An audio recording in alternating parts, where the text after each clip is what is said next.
There are such ignorant Buddhas. Because there are two ways of the scale you can go.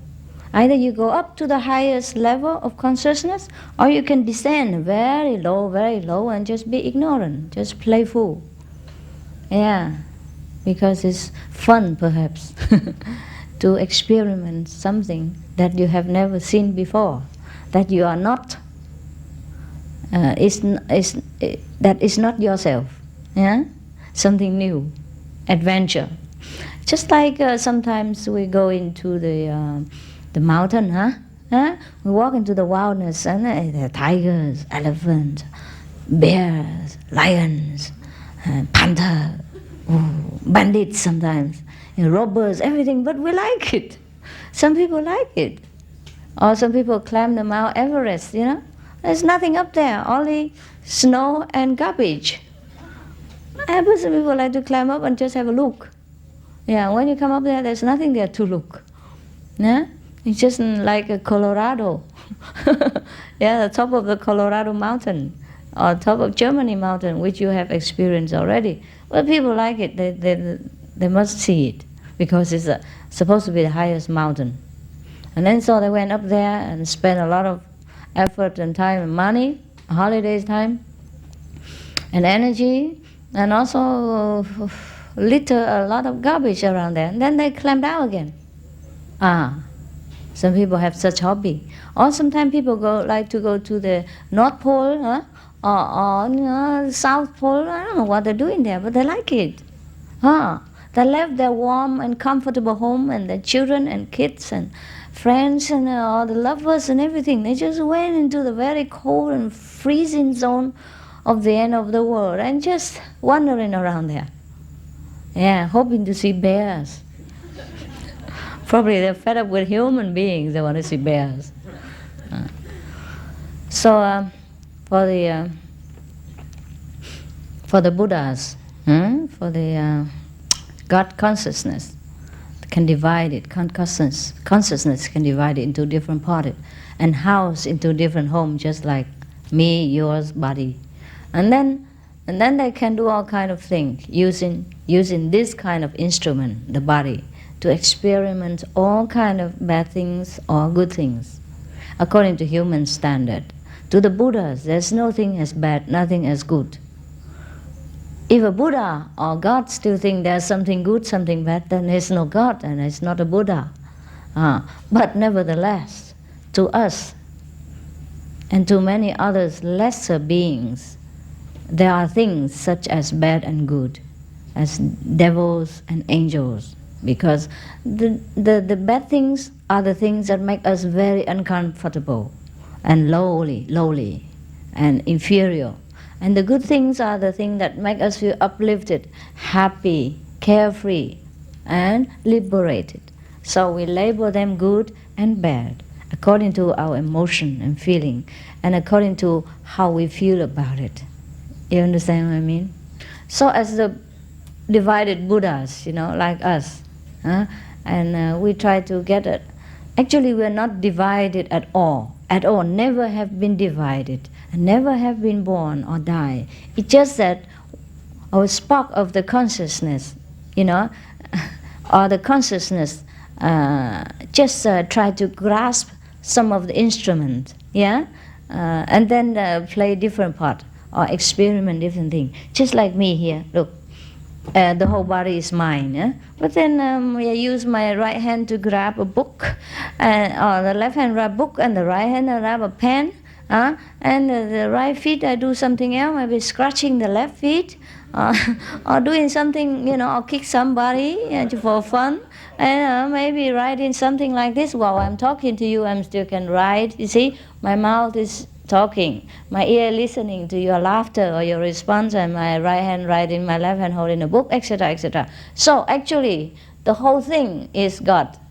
We, you, I, the good, the bad, the ignorant, the enlightened, all God. Just each one function differently according to the dictate of the Godhead, which is ourselves also. And my brain is also me, right? You cannot separate my brain away from me and then it still function. It will not. So whatever it is me. Whether I tell my hand to slap somebody or just caress somebody, it is all me too. It's my brain who dictates. Mm. But you see, like some of the gods who divided or who had hold of some of the instruments, such as some body, a body like this, and then try to experiment with that body something else. Something is not very godly, according to our understanding or standard. Something is away from God. Something is opposite to God. And that is when we call that person devil. Otherwise, there's no such thing as a devil or Satan, which exists. There's no such thing. We create everything through our experiment with our bodies and our mind as a computer. But still, they are God. They are Buddhas. So in the Bible, there is a story as a fallen angel. There is no such thing as fallen angels, because we are all our fallen angels. That's why we are here. And we try to climb up, some of us. Some still like hang around in the middle. Some like to even climb down to the tunnel, the infinite bottomless pit hole, and trying to see what's going down there. Try to do something with it. Yeah, some people like to go up, some people like to go down. Some of us would never dream to go to Mount Everest, even just for 1 second. What for anyhow, right? Couldn't even meditate there, it's too cold. Try to keep yourself warm, it's already troublesome. So, but to some people, it's their life, it's their life. If they don't go there, they feel itching everywhere. Oh, they can't bear it, so on one day they have to go. So some people like to go to the North Pole, South Pole, thing like that, to experiment the end of the planet. They just like it. Some people go to African jungle and play with bears or monkeys. Yeah, I love it. Yeah, one of the lady scientists, she's a doctor or something. Oh, she has been in Africa for a long time. This in your TV. And all she has been wanting is just to touch the big gorillas, the black one. And so every day she tried to ambush, to hang around and to sneak around them, and to go near or go far, depends on situation. Until one day she can touch the fur of the gorillas. Oh, that was her happiest moment in her life. It's just like you come here and looking at these small gorillas, you like it's golden gorillas. and if you can touch my feet or my hair, wow, that's the happiest day of your life. I think it's very much similar. So don't think I feel very proud of your love or your effort or anything. I consider I'm just one of those gorillas, but not in Africa, that's all. If I live in Africa jungle, maybe you don't take so much effort to go there and try to touch my fur, because I don't have one. Maybe touch my hair, but not my fur. But you see, even the effort that you use to come here to see me, I appreciate it, but it's no big deal. Some people spend all their life just to stake around the gorilla, stalked, stalked, around the gorilla until they can get near or be one with them. So what's the big deal that you spend all your time come here and try to touch my feet? And I have to wash them every day in case, just in case you happen to touch. You see, that's why I have to change all the time. I have to change my socks, my shoes. I might just well change the whole outfit. Because if you different shoes need different outfits, different socks. Yeah, so what I mean is we humans look alike with some very basic instinct, but we develop differently. Even though we are all Buddhas and we have Buddha natures, there's nothing but Buddha inside you and around you. Just like a cup put into the river, to isolate some water in the river, that's all. As soon as the cup is removed or broken, it's the same like before. It has never been anything different than that.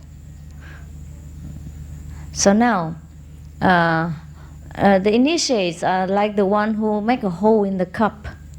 You know what I mean? So even though we still look like we have a cup, we are inside the cup, but we have a hole, both hole. So the water can come in and out with us all the time. So even though we are concentrated in a cup, we are connected with the whole river, and we are actually the river water now. But it's just the time has not come for the cup to be broken. Soon it will. Of course, and then other cups who has not yet the hole in the cup, we say, oh, that's strange. I have the hole in your cup. You don't look like us. You must be something terrible. Fancy have the holes in the cup. Then what the use having a cup? Thing like that. But our cup purpose is not the same anymore.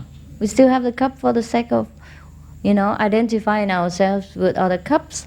But our purpose is not to use a cup anymore as a holder of the water, but just to function, apparently in this world. So let's come back to the Buddhas. Because the God consciousness are free. So sometimes the God consciousness try to create different things, and going down in the scale or go up in the consciousness. For us now, we are going up.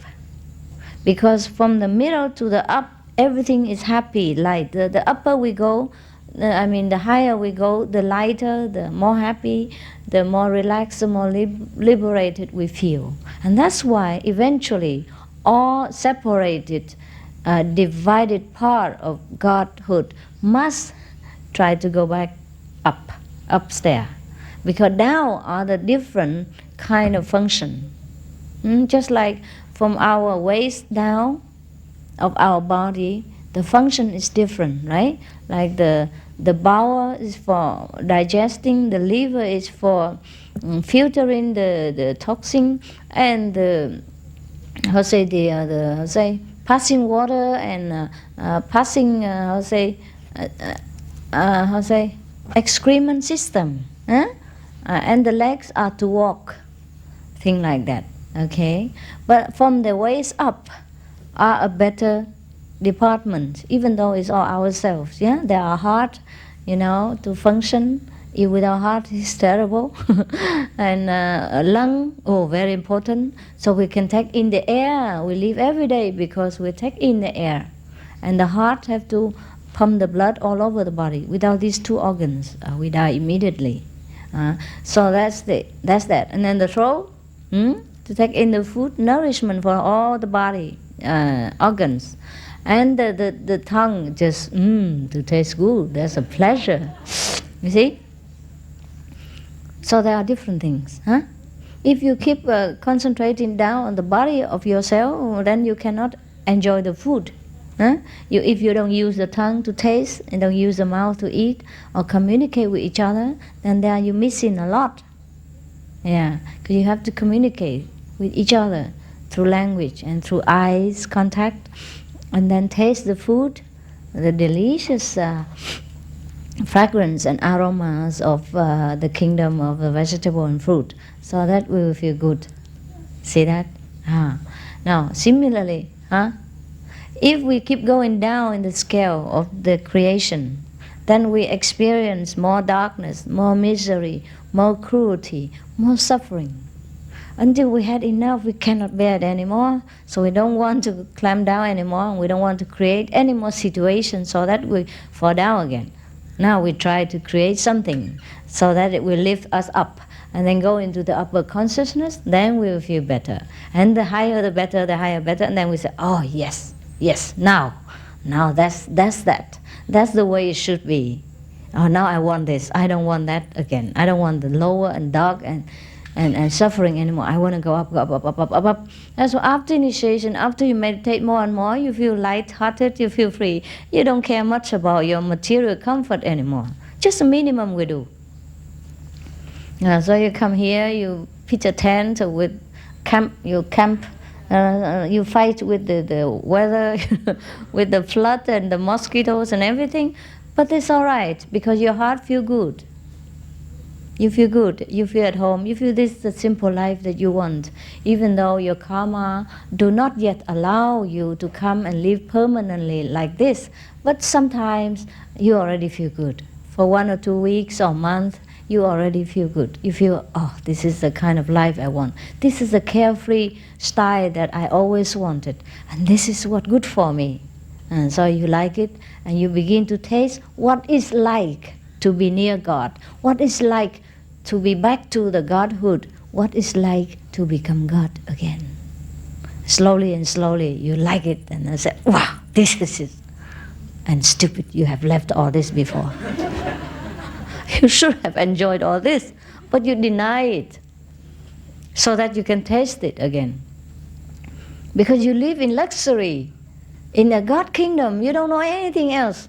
You don't know what God is. Just like you live in a man island, you never know what woman is until you saw one. And you say, look different, huh? Yeah, this definitely not us, huh? Yes. Yes. It's just like the Cambodian people also, huh? They have never seen such an unconditional, loving group like us. So when we come, they begin to realize that we are different. Huh? Before they don't see it. Before there are so many tourists who come and go here, huh? There are a lot of Asian people, Chinese people living around, but they don't realize there are such people at all until we came. Because we are really different. We have holes in our cups. And they don't have. But don't try to tell them the difference between us, because they don't know. If you tell them the difference between us is just the holes in the cups, they will think you're nuts. In this world, you don't do this kind of thing. In this world, you go out, climb up the position in the society, make money, the more the better. Go in a big car, bodyguards and all that. Yeah? Have your private airplane. Then people think, yes, see, it's normal. Yes. Actually, the first time I came to, not the first time I came to the United States. First time I met my family members, one of my niece, asked me, do you have your private airplane? That's the first thing she asked me. I said, I'm sorry, my child, I don't have it. So she was a little disappointed. I don't know how much, but it looked like she's disappointed. Like my aunt isn't that great after all, Not as she thinks I was. Yeah, I feel a little embarrassed to tell her that I don't have, but it's the truth. I cannot tell a lie. I wish I could tell her, oh yes, I have one at least, or 2 or 3, like every other master, some of other master, Because some of the master, have a lot of cars, Rolls Royce or airplane, private, at least private jet, and she has that in her mind. So she want to come and, and ask me, because she want to be proud, of her aunt, that she made it, that her aunt made it. But she doesn't know, all my money go into different countries. Yeah, it's all right. I don't need a private airplane. What for? There are so many planes around the world. Why should take one when I can take hundreds? Huh? Yeah, all air company belong to me. She doesn't know this. I forgot to tell her. Yeah, isn't it not so? Whenever I want to take any airplane, I just take it. I just go, and sit there, and nobody can throw me out. See that?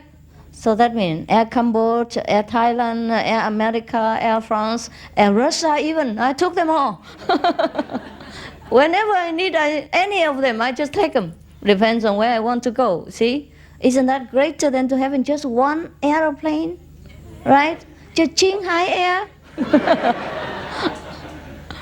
I didn't have so much time to explain to her. Yeah, I was feeling a little embarrassed to disappoint her, so I was kind of speechless. I saw her disappointment. Yeah, and I know how she felt. I wish I could have told her something else, make her feel better. But because it was the first time I saw them for nearly 30 years, I was speechless, I wasn't more also emotionally happy. And I didn't think of airplane at that time. I have forgotten, and all my wit and my humor is gone. Yeah, I was so emotionally happy and was speechless. But if she came and asked me now, I'd tell her. You help me to tell her that I have all the airplanes in the world. Yes, including all the UFO too.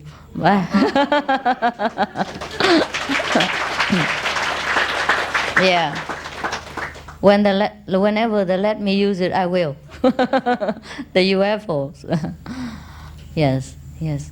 Because we are a little different, really. Huh? Because we are so much more detached than many of the people in this world. And the way we do things are very simple and carefree and unconditional. So the people of the world are not used to this kind.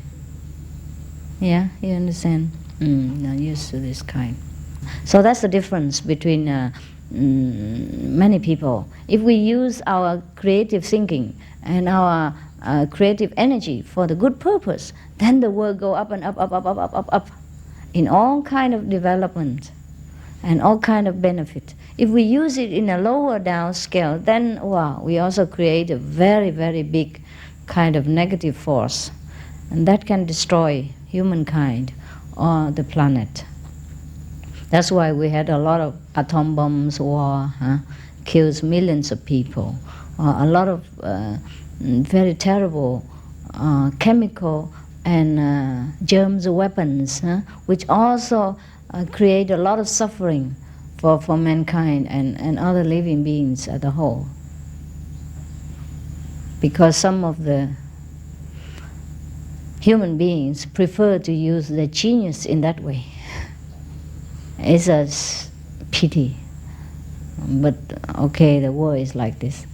So it's not that we come here and try to expect that everybody become as good as a Buddha or as angels or as ourselves, but our purpose is to show how good we are, that's all. And no, nothing else. Nothing else in return. That's our duty. Always have to show how good you are. How good we are, that's it. And not to wait for the other to show how good they are, or whatever they are, they are. Our purpose, our duty. And for our own good, we always have to show that we are good. That's the part that we must show. That's the part that we must develop. And that's the only choice if we want to be back to the kingdom of God and be God-like, or return to be one with God. If that is our purpose, we must always be good, be noble, and disregard of what other people show, how they show themselves, how they choose to represent themselves at that moment or any moment of our life or our encounter. Now you understand why the world is like this. Because of the choices that people made. And the choice that we made in the past life too. And some of the choices we don't make. We're indecisive. Indecisive? Yes. And that's also my trouble. If we see something good, and we have the urge inside to change, and we don't do it, that also creates karma, bad karma. And we also have to partake of the consequence of that, of our indecisiveness, of our weakness, that we see good things, we see the thing that we should defend, we should change, and we don't, or we did not. So it's not only our action brings consequences, our inactions also bring consequences. Anything in this world, whatever you think, wherever you walk, you breathe, and you turn around, you talk, everything brings some result. Bad or good depends on the cause. Depends on how you think and how you react or how you talk. Okay? So we have to always be good, think good and talk good, so that the consequence in the future will be good, or at least less bad, or at least neutral. That's why we always have to recite the Buddha's name, the good, the holy names, so that remind ourselves of this holy and higher quality of the creation. until we became one with God, or go back to the master's house, be a master of ourselves. And that is the place where we can feel eternal happiness. And because we already know ourselves as what we are, so we have no need to make trouble and create bad things again. We already finished our journey, our realization, finished the experimenting process. Then we became the master, okay? And when we know everything. All right. You have any question? No more? Anyhow, because I know we sound a little crazy, but I don't know if anything better to do. You know, there are two choices. Either you go into the world and help the world, yeah, do what they need you to do, or you retreat into a desert or Himalaya or whatever and just meditate. Try to avoid everything together, because of the knowledge that whether you do or not do, the world still survive without you. And there's nothing to do in this world because of that knowledge. But also because of that knowledge, you just do it. Because you do or not do makes no difference to you. So whatever you like to do, you do it. Okay? No big deal. No one needs you except yourself. That you want to acknowledge, yeah, your own worth in the universe. And whether you have to choose to go this way, that way, your own way, and you become a very individual self. And then you have the merit to stay as a master, as an individual. Or you merge back into Godhead and became nothing like before. Just enjoy bliss if you like. Only if you have chosen to create something new for yourself, something extraordinary, something that is not from books or from other people's knowledge and experience, but something uniquely yourself, then you earn the right to stay individually or as a master. Understand that? That is when you became Buddha, individual Buddha. Even though you have been a Buddha before, that's a different thing. And you can choose to stay in the 5th level to be a master, a Buddha, or you choose to go higher, merge into Godhead, become like before, but with the knowledge of self experienced during the physical journey. It's just too complicated. I don't even understand all this myself. Just whatever he told me to say, I just say it. Okay? Like taking dictation. Just repeating. You know? Open mouth, open and close, you know, according to inspiration from heaven. I don't also understand. I don't care to understand all this complicated thing. What for, you know? I don't even need to make myself a master or nothing. Yeah, I'm contented just to be this. Okay, no question, huh? Last night I wanted to meditate with you, and then after that I wanted to talk to you. But so many people make noise, you know, and it's very disturbing. And they scare all my inspiration. They frighten them away. So try not to make noise during meditation hours. I told you already that the stones are put in there for purposes, so that you sit still like a Buddha in that temple over there. Not even moving your lips. Because if you move, it becomes and people know that you are not a Buddha. What a shame, huh? Because everybody thinks you are Buddha already. Who knows that the next one to you is not a Buddha or not, you know? Already made become Buddha or not. So better don't show your bad side, huh? Let people think that you're a real good practitioner. Sit there, don't move. Yeah, some people don't move at all. I saw them. They sit very, very quiet and long time, you know, with their head on the shoulders of the next person.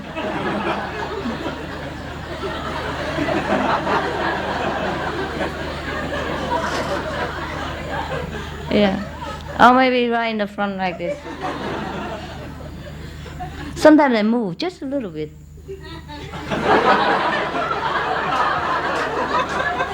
Just a little bit, like, or jerking a little. It's just because the neighbors snore too loud, that's why. It was very quiet, and then some neighbors snore like, and then it. But it's because our practitioners are very deep in their devotion, so even the snore won't wake them up. So they just jerk a little.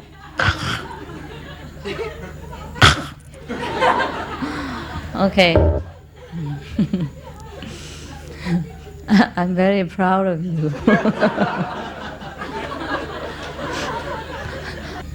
Okay, so ciao. See you.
You don't have to wear all this, okay?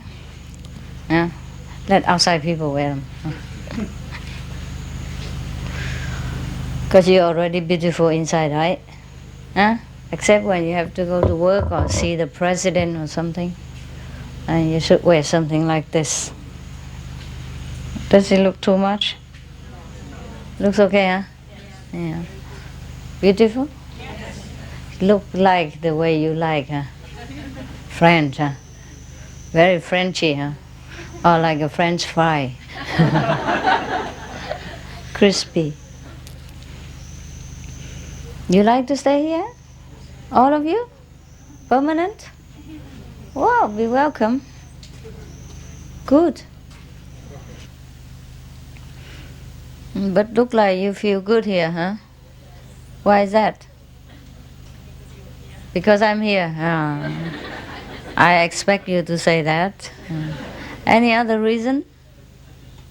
Huh? Any other reason than that? Or everybody thinks the same?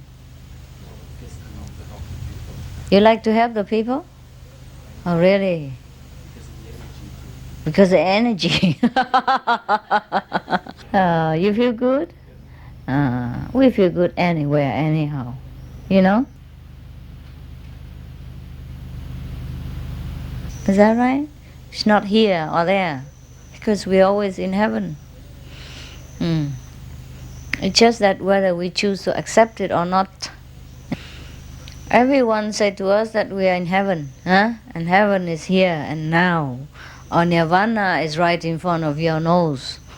Or maybe even inside your nose already.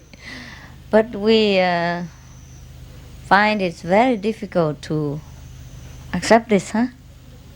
Because we are so clouded with ignorance, with habitual fear and negative feeling and thinking. Therefore, we cannot perceive what is good anywhere or in this moment. And we will always having our preconceived conception about what we should be, yeah, and what we should do to attain heaven, yeah. Therefore, we leave heaven because as soon as we divert our attention to something else, and thinking that we must do that, do this, in order to attain heaven, at that time, we focus our attention on something of no heaven. Understand what you mean?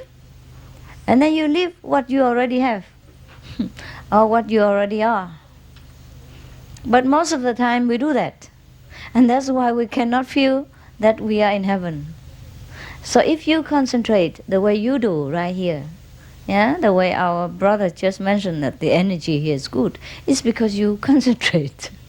Just because you're aware of the heaven within you, or of the heaven that is already here, anytime, any moment. The only time we don't experience heaven is that when we concentrate on something else, which is not heaven. Yeah, like the neighbor, what, doing what, or some negativity around us. Of course, we're bound to be noticing these things, unless we are in one of the stage that we cannot even notice anything. The time will come for some practitioners that you only experience heaven and nothing else. And then you even forsake your body function, your mental state. You're always in bliss.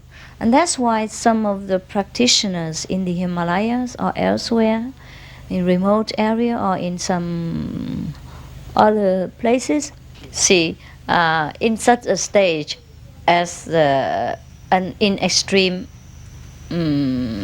realization, some people would just pass out, or lay there unconsciously, but still breathing, and then also cannot feel the function of the body. Some of the people in some extreme time of samadhi, they just lay there unconscious, sometimes for many months, until the body, kind of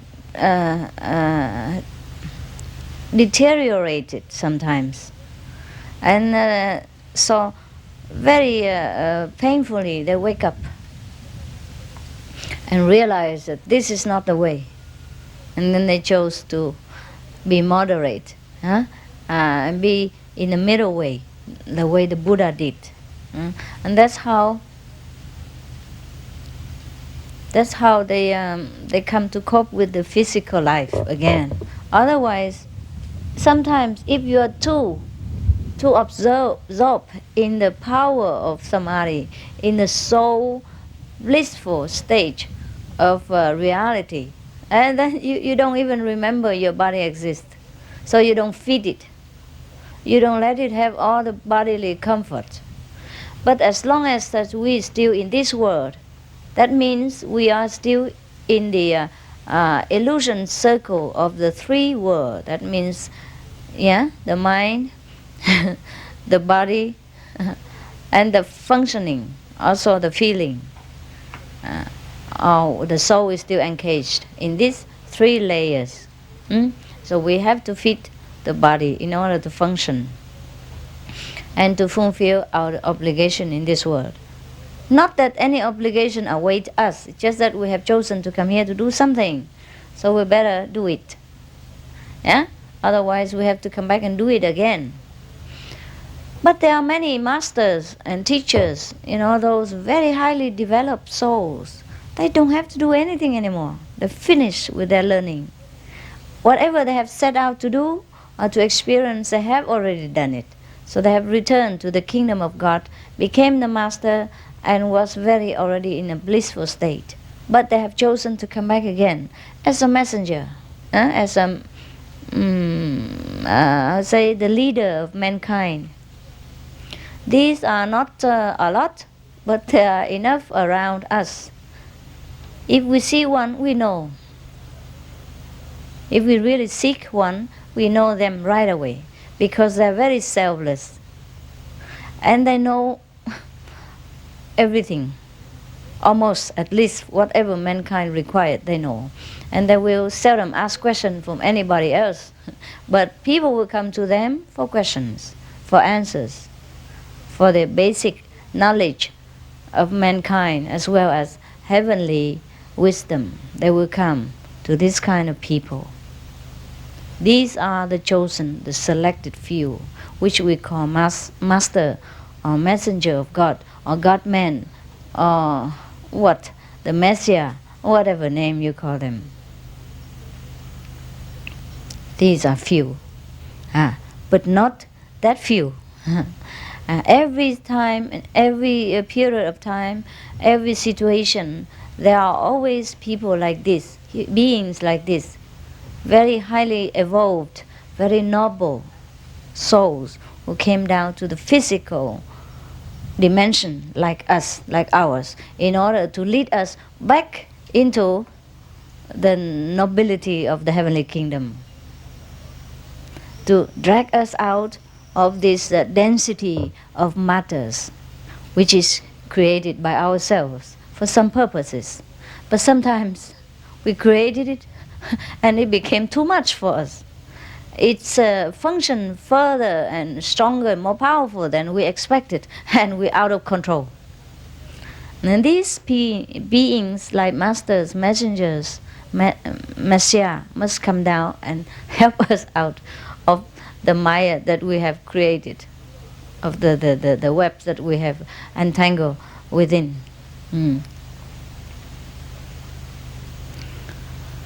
Most of beings who come down here try to come back to the kingdom of God. And that's the purpose of all souls. That's why they came here. They came here in the no God kind of dimension in order to recognize God, so that they can compare, what is a God state and what is no God state or less God state. But when they come here, it's too much. The soul is not used to it, all this density, all this suffering, all this heavy and dragging matter around them. So the soul is a little bit lost, say, wow, what I do now, what I do now.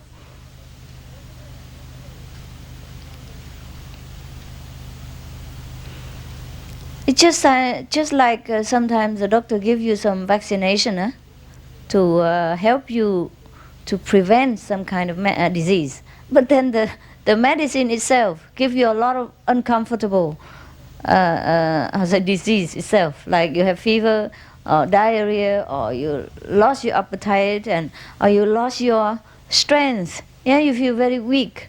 And some of the allergy medicine also make you feel very weak and sleepy and cannot function. Thing like that.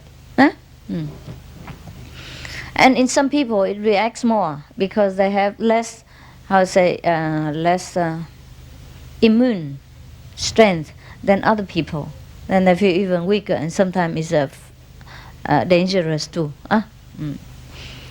So the soul when comes here, every soul, every individual spark of the divine come here for the only purpose to go back to the kingdom of God. The only purpose to come here is to recognize the other part. The only reason we came to the negative region is to recognize the positive abode that we have left. We have to leave it in order to recognize it. That's the problem. Sometimes we don't recognize our family happiness, and then we wander around outside the house like teenagers. They left home and they come outside, and then they're subjected to drug dealers and to all kind of prostitution and homeless and cold and hunger and bad treatment from the people outside. Then they recognize their home is better. Home sweet home is always better. You remember Alice in Wonderland? Yeah, she wandered around, She wished to be away from home, just disappear from home, which she's bored and she didn't like it. But after a while, she wants to come home. So all she had to say is just home, sweet home. Sweet is my home. Then she's back there again. That's the moment of realization. It's a children's story, but it is the journey of the soul. Very similar to the journey of the soul. So, even though we come here, we will have some assignment, like someone do this, someone do that, and then we have to do some work. But these are nothing. These are not the real purpose of us to come here. But since we come here, everybody must do something. And that's a play. That's a game. So whether you help people or you help yourself or you married or you're not married, it's your own chosen path to go. It's not that you're married and you're not better than the other married people, or the you know, I say the bachelor are better than the married people. It's not that so. Just the way you have chosen to walk in order to recognize yourself again. So like people say that you have to keep the commandments, yeah? The precepts in order to go to heaven or to go to Buddhahood. I say it's not true. Not even the vegetarian diet will keep you, will say send you to heaven. It's not a must. It's not an obligation. It is a signal that when you keep all these commandments, when you live according to these commandments, you have found the way home. You are on the right path. You already evolved, developed enough to come back to the kingdom of God and reclaim your own glory again. Just a sign. Just a sign. That's just like if you graduate in college, you have some diploma. The diploma is not for you. It's not an obligation for you to have, but you should have it.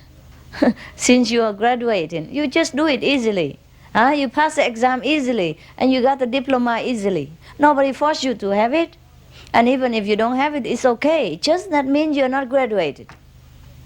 So anyone within their heart, if they found themselves very indifferent to the worldly success or failure, to the fame and name of the world, to the passion and love of human relationship, to everything that is important to human survival, if anyone is ignorant, indifferent to all this, then they must know that they have evolved very, very far. You understand? So the commandments or the precepts are not from me, forced upon you. So don't complain to me, it's too much or anything like that. It is even for you, you should realize again that the 5 precepts or the 10 commandments, even in that matter, are not obligation from God to tell you that you must keep it or you go to hell. It's not that. You choose what you want to be. You do what you want to do. You do what you passionately want to do. Because that's the only thing you must do while you are here. But remember, the real purpose, the main point in this game is to recognize who you are again, who you really are, not who you are at this moment, but to recognize the real purity, glory of the soul, of your true self before you descend into this world. And must know that the only purpose for you to come here is to recognize the other side. Because without this negative and suffering and dark world, you cannot recognize the light that you are. Nothing to compare. And so that's why.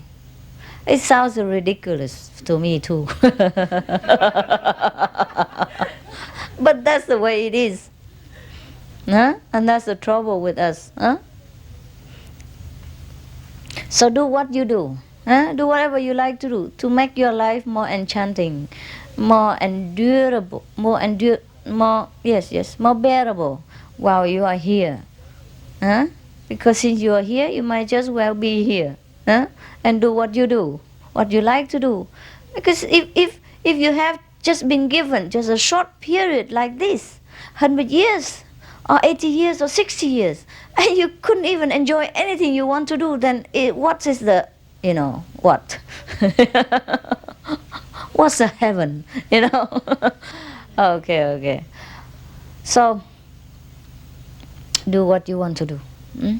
Just, you must have a choice, whether you want to be this kind of person or be that kind of person. and enjoy yourself. Enjoy whatever you think is the most noble, your heart most desire. Because if you still desire it, then just let it be. If you don't desire it, that means okay, that don't interest you. Hmm? If you compare the 10 commandments or the 5 precepts and feel that you qualify for it, yeah, everything is written there, you can keep, you're up to it, then just congratulate yourself that you have been climbing very high, you have climbed up very high level, and you're near home. Just like you go near from America, you take an airplane here to the airport, I'm nearly near Master's place. And the nearer you come, the more signs of it. Like, oh yes, there's a shop over there. Oh, there's all empty land. And then some cows, yeah? And then a lot of soldiers, walking around on the street. Ah, yes, that's my master's home. Oh, this is my home, our home, It's our home in Cambodia. Okay, just a sign that you're near there, near here. Similarly, when we're near heaven, there are signs like this. Because you will not want to steal somebody's good anymore, since you know everything belongs to you. And that you have the whole world to share with each other. Nothing belongs really to you yourself. Then even you want to give, not to take. You only take what necessary for your daily use, and whatever left over you want to even share with other people, because you know it's like our common kitchen. Everything belongs to us. All of us. So you wouldn't like to go into my kitchen there and steal something for yourself. You probably will do it when you're hungry, when you didn't have enough lunch, or you were late for lunch, or you were too deep in samadhi and make a lot of snoring noise during lunchtime. Yeah, well, occasionally it's all right, but don't do it every day. Because our kitchen staff is not very friendly when you come in, after lunch and ask them to cook extra something for you. Okay? So if you come in, just quickly get a potato or something and get out before you get into trouble, or a banana or two, okay? And get out before trouble. You see? So even so, if you stole something in my kitchen, nobody would say anything to you, and I will not punish you, because it all belongs to you, all of you anyhow. You see what I mean? So actually in this world, who stole from whom? It's all God's. But just because we make so many law and trouble. So if somebody takes some bread from you while he's hungry, oh, you beat him. You give him to the police, and that is not the right thing to do. So Jesus has said that anyone who stole for bread is not guilty. Yeah, you have to make exception. You have to understand what is what. Only when we steal for greed, we kill somebody else, or we do anything just to make somebody else's life miserable, because we want to covet their possession. That is when we are bad. When we already have enough and we are able to do something to feed ourselves, but all we want is just to take somebody else's thing, and that's no good. Otherwise, everything in this world is like a common kitchen in our ashram. Everyone is free to take anything they wish and contribute something, so that the kitchen will always be full and plenty for anyone who comes with hunger. They eat. Yeah, but it's all right if you not contribute. But in the world, some people store so much things and don't give away. That's why people steal. That's why there are so much laws that you have to keep. You cannot steal, you cannot do this, you cannot do that. But for us, we don't want to steal anymore. We just want to give. Because we know already the whole world is a common kitchen. The whole world is a common possession. So if everyone knows this, there's no need for communism to fight for communism anymore. Everything is common, right? Yes. And everything belongs to everybody. In Sweden, there are some good law. Like if you steal somebody's car, and run away for some time, And if police catch you, then you have to pay for the petrol only. Because you have borrowed the car. Yeah, that's it. Because it's still in Sweden. As long as it's Sweden, if they catch you in France, I don't know. So that means you borrow the car, huh? And you pay for petrol. Maybe some of the damage to the car or the tire, have been a little bit thinner than before you use 1 millimeter or something. You have to pay a little bit more. Maybe they measure the tire, how long you drive, and things like that. A little bit of damaging, but nothing else. Yeah, or some of the Muslim country, very good law too. I don't know if many other countries are like that, but like in Malaysia, the government is Muslim, and they build a lot of common houses to give it to people for free, or very little rent. Yeah. And also, if you borrow some money from the bank, don't go to Malaysia and do this. I just tell you, it's good. Some good point in Malaysia. If you go to Malaysia, if you're Malaysian, and you borrow money from the bank there, and you couldn't pay it, and honestly could not, then you are not punished or anything. You know what I mean? Yeah, because you are the brothers. If the brother do something wrong, how the other brother punish you? If he honestly cannot help it, he does not try to cheat you. But mostly people who believe in Muslim religion or truly believe in God, they would not dare to try to cheat anybody. Understand? Just like us here even, They believe, you believe in God, You believe in goodness. And you already passed the precepts. You don't even want to steal. You don't even want to have anything to do with the neighbor's wife or husband anymore. Whatever it is, you have enough. You know everything already. You know everything belongs to you. And everything belongs to God. So there is no desire in you to take everything for yourself. Because it's yours anyhow. Why you have to go and desire and put it in your pocket? What for? So like here, everything here belongs to me. I know it for sure because I created it.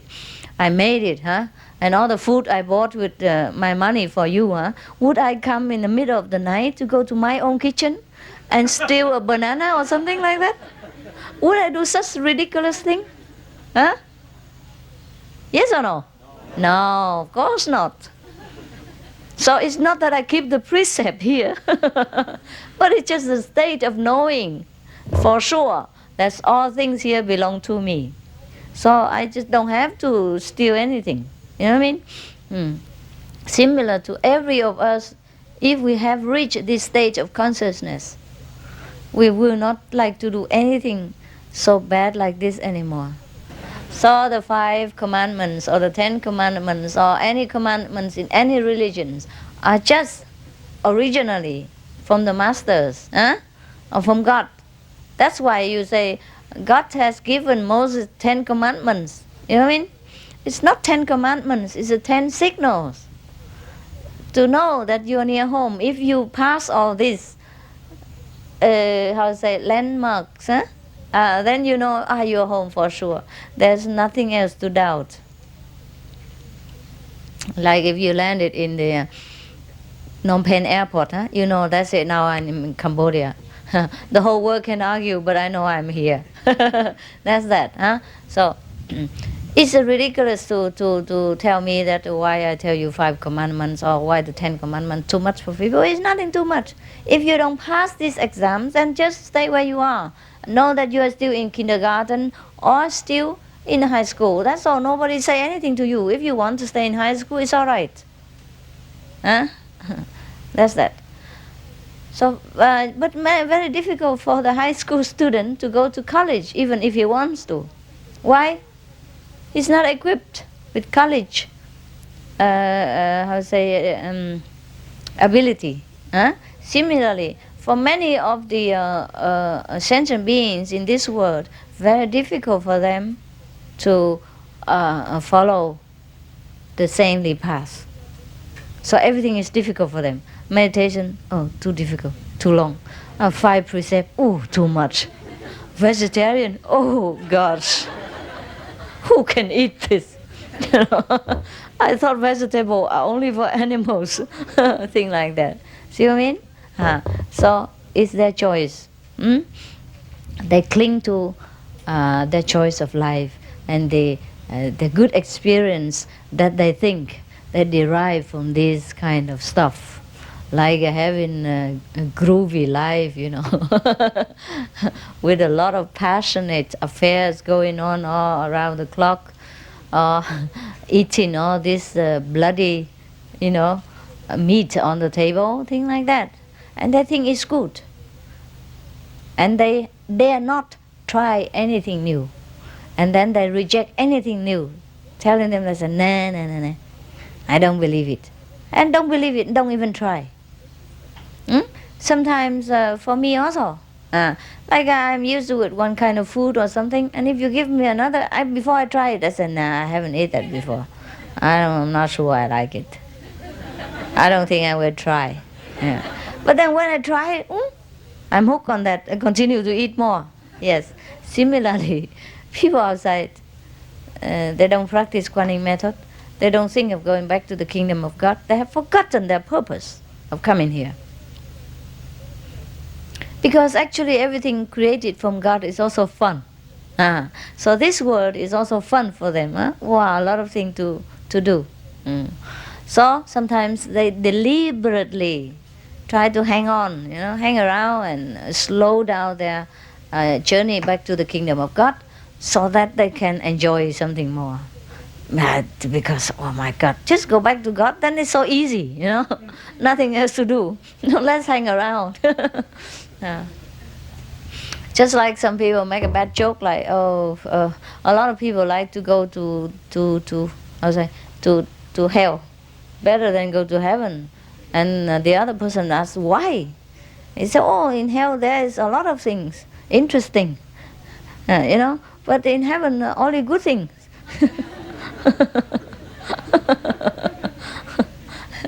So it depends on your taste and your choice, that you know where is good or not good. Otherwise, heaven is here already. You see, for us it's heaven. Anytime we're happy, anytime we are with God, we feel good. Oh, so good. And we can't understand why somebody else don't feel good, yeah? Now the heaven state of mind is very easy to find. We just have to leave everything that is not heaven. Okay? Everything that is not yourself, then we will feel in heaven. Every time, anywhere. But difficult for many people, because they just focus their attention to everything that is non-heavenly. Therefore, they cannot experience heaven even though it's there. Huh? So just like you, when you're at home and you have your house, you have your job, sometimes high position, and people respect you and call you boss this, boss that, huh? But still you don't feel good. You don't feel so at ease like here. While you sit on the floor like this, you know, so humble and and happy, and you eat simple food, sometimes steal something in the kitchen. But you feel good, Feel good, So, the heaven state of mind is your own.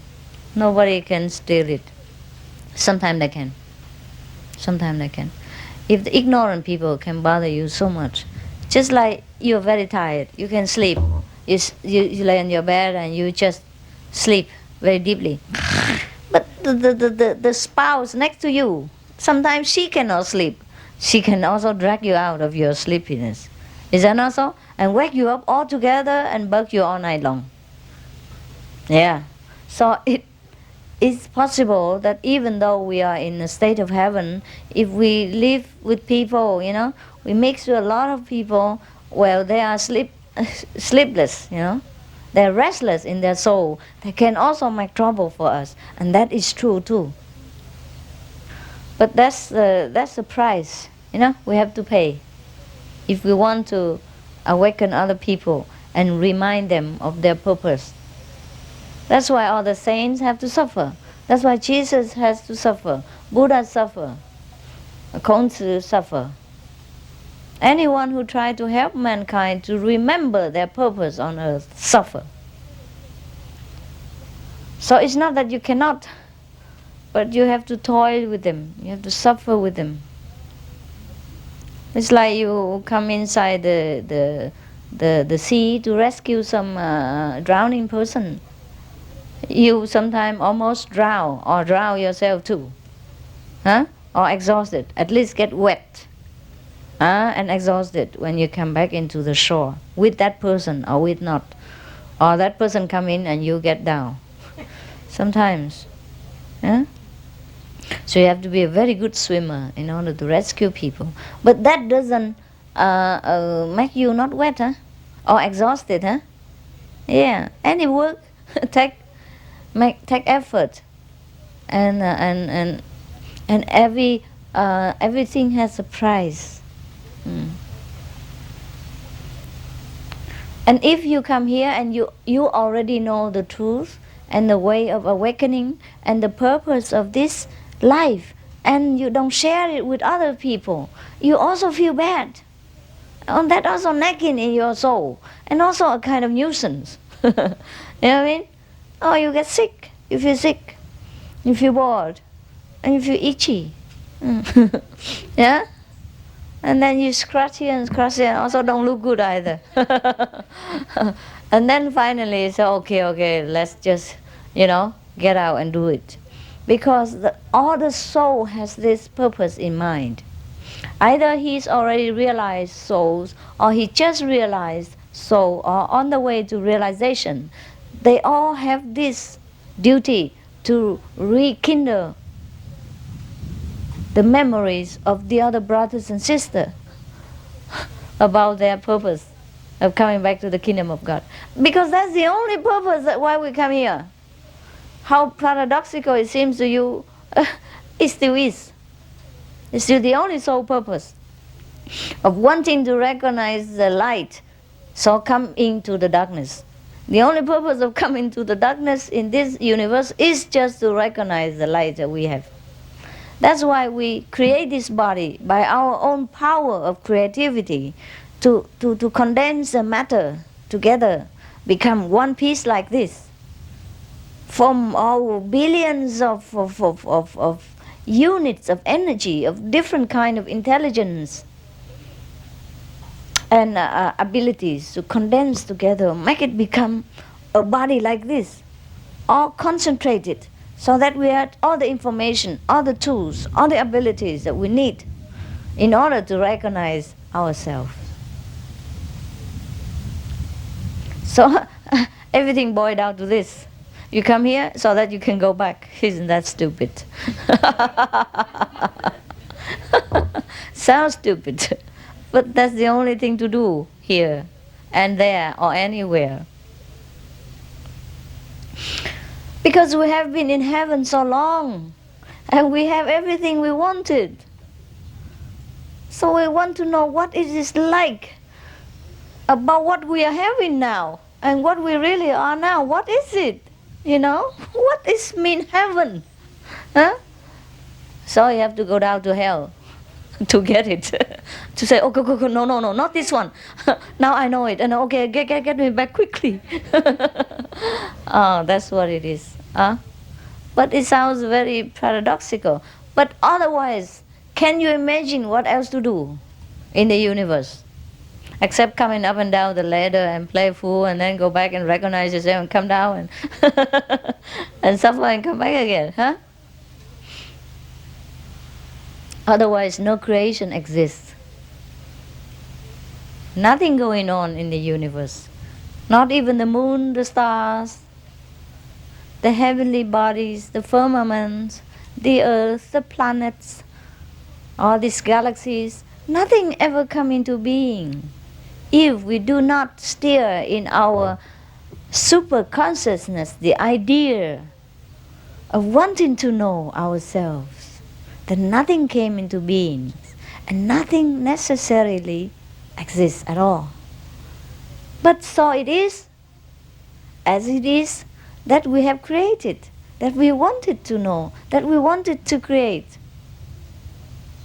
so that it has abundance, so that it became the universe, so that all things run according to our plan and our wish, so that we know that we have such tremendous power that we create all this, and that we can even withhold and withdraw all this and go back to nothingness, go back to the bliss that it is, and nothing more.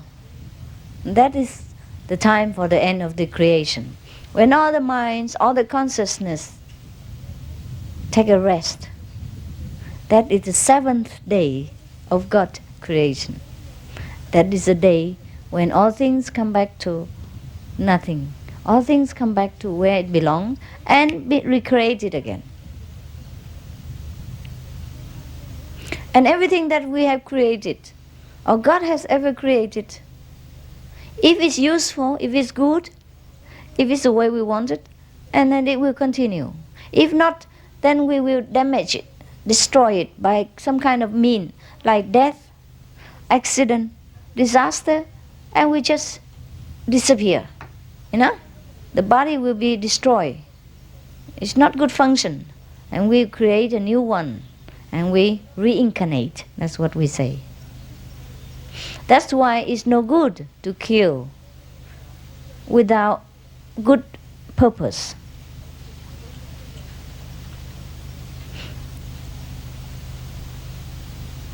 Because we will not destroy what we create for no reason. That's why we cannot kill, because everything we create for some purposes. And if we damage it with our cause, then the whole creation is in chaos. Understand? Missing something. And we have to recreate it again. But the time shortage and the gap between the creation create a lot of chaos in the universe already. So we will experience a lot of mishaps, accident, thing like that, out of this kind of, random killing, random destroying our own tools and purposes. It's very complicated, huh? Is it? A little bit, huh? So what shall I do? The best thing is that I shut up.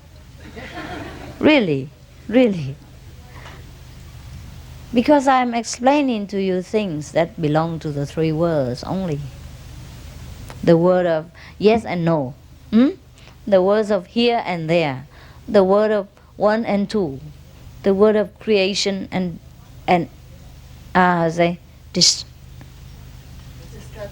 destruction. Thank you. Yes. In the absolute abode, there's no such things that we should talk like here. We understood without spoken. We know everything already, and we are free to choose whether to come or to go, to stay there or to do something else. And there are higher purposes for our life there. It's not really that boring. Because after we have attained masterhood, we are the master of the universe, consciously and unconsciously as well. Now we are only unconsciously here, you see?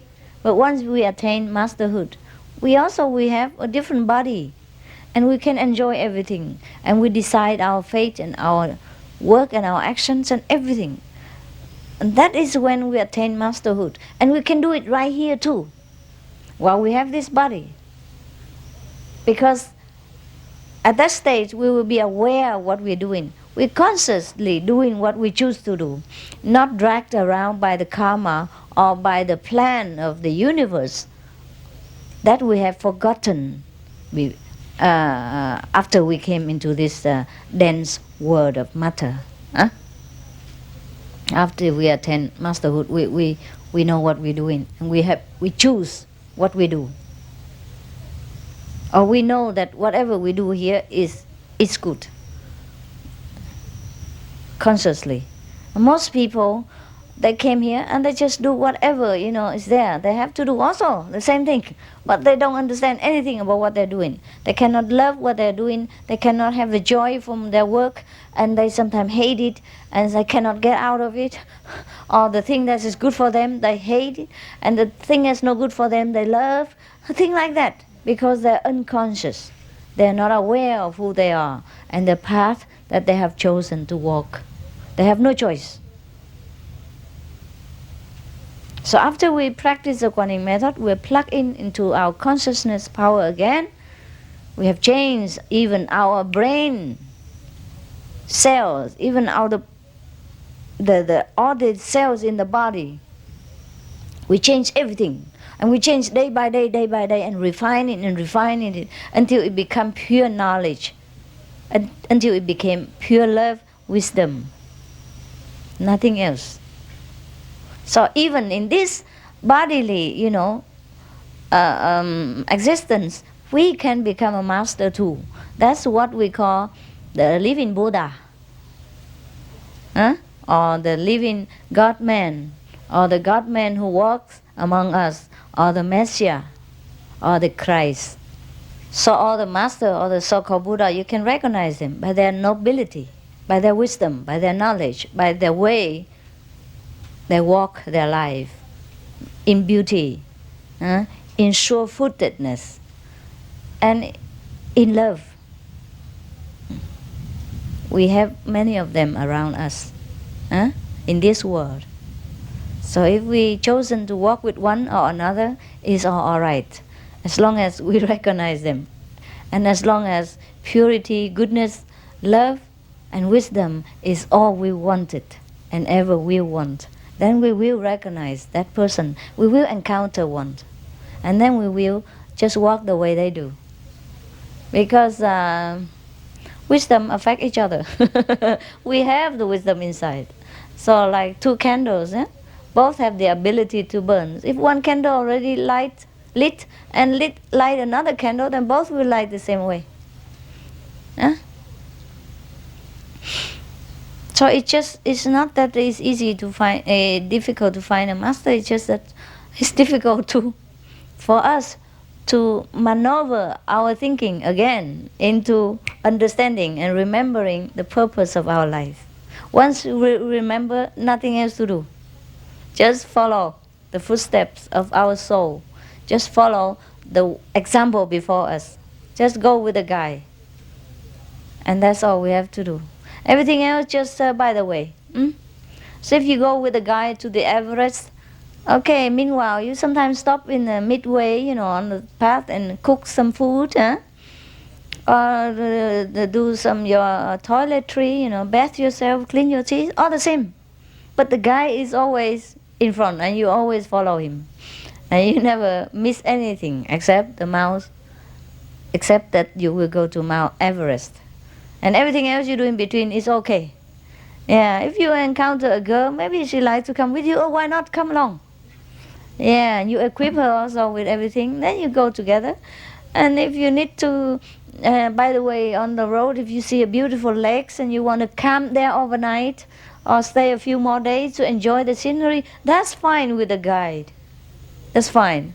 As long as we have enough food to last during the journey, it's okay with the guide. He will not say to you, why you lack your effort and why you don't run quickly to Mount Everest? What's the hurry? What's the hurry? Okay, right? I don't think Mount Everest ever disappear so fast. Neither God will. So things like that, you understand? So everything we do in this world now, or ever do, or ever did, will just by the way, on the road to kingdom. It's all right. Just do what you love to do. You must really love it. It might be bad according to other people's judgment, but who are they to judge you? You must know what you really want and what really make you feel that it's me. It's me. I like it. It's me. If I do something else I don't like, I suffer. You know what I mean? Unless you want to suffer for that, then it is your choice too. Okay, it's me too. I like to suffer when I do this. I don't like to do it easy. I like to say die hard, something like that. Chose the hard way, then it's whatever you choose to do, then it's you. Because perhaps that's the purpose of life. That's the path you chose to walk.